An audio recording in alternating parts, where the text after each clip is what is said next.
Всем привет с Южного Урала. Тема сегодняшнего видеоролика про скрип задней части УАЗ Патриот. Ребят, когда в 2015 году я взял машину, значит, у меня возникла такая проблема. Постоянно появлялся скрип в задней части автомобиля. Не мог долго найти, грешил на рессоры. После помывки скрип пропадал, долго искал. Сын там пытался раскачивать, я залазил под машину, но не мог никак найти. Скрип довольно-таки неприятный.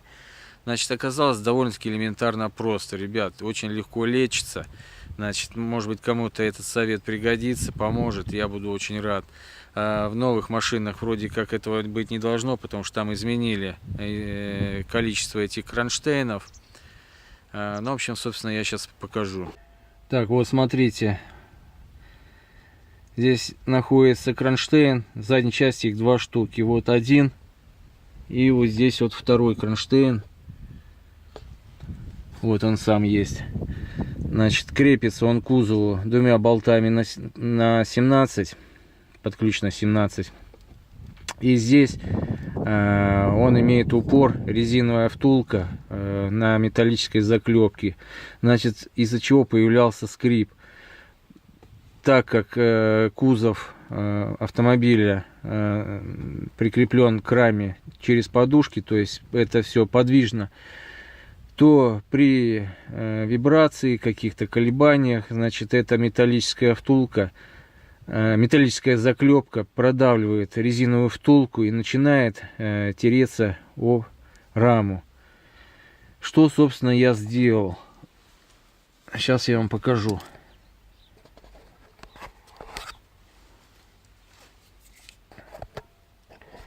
Так, сейчас я уже ослабил, сорвал, вернее.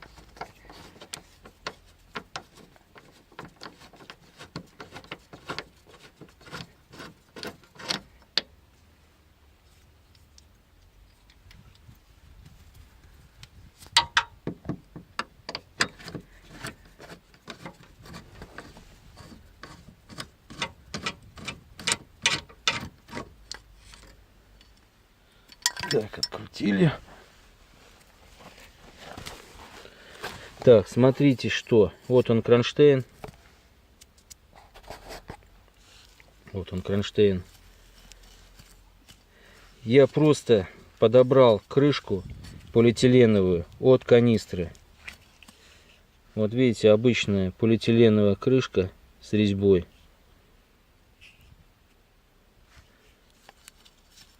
Вот про которую я говорил, резиновая втулка и в ней металлическая заклепка. Она, видно, немножко продавлена, и при колебаниях вот эта вот металлическая заклепка начинала тереться о раму, и издавался такой неприятный громкий скрип. Просто вот мягкая такая вот крышка. Все, надеваете ее на кронштейн. Значит, проблема возникла со скрипом у меня там буквально 1500, и 3000 километров я ее устранил. Сейчас пробег машины 27 тысяч. Значит, видите, выработки никакой. Все замечательно, скрипа нету. Надеюсь, что этот совет кому-то все-таки пригодится, ребят. Если он кому-то будет полезен, я буду очень рад. Если кому-то понравилось видео, почаще заходите на мой канал. Ну вот, собственно, и все. Спасибо. До свидания.